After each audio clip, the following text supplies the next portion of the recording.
The retainer ring holds this thing on.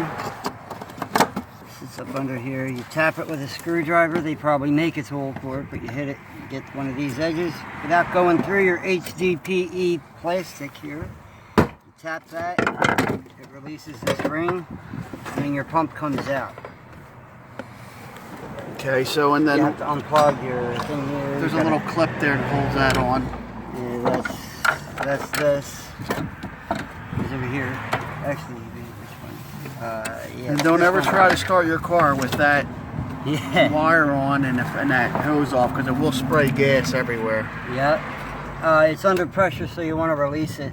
You want to relieve the pressure up at the fuel rail. There's a little Schrader valve. You just press, and then there won't be any pressure coming from there that's residual inside the line. Do you want to show where that is? Yeah.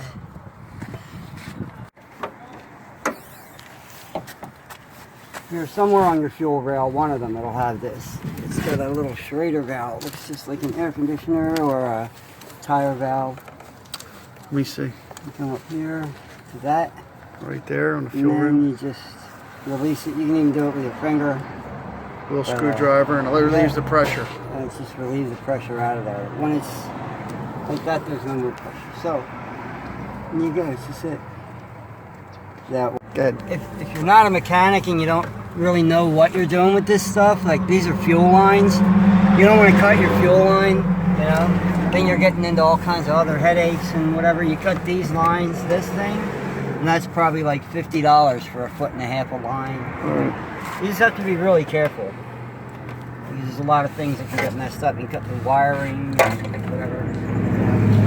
Alright, so you do this at your own risk if you do it this way. Yeah. This was just for demonstration purposes to show you what he did to his own vehicle here.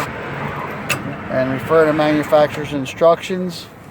We're not liable for anything that you do here.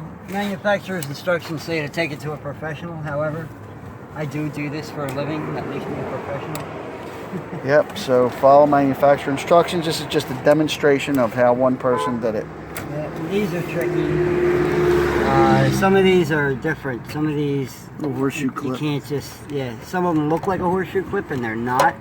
They just release from the inside, and then you need this little tool. It's like a little circle thing, kind of like a shark bite. Like for plumbing. Yeah, you gotta get in there. It's tricky. Very tricky. Very fiddly stuff.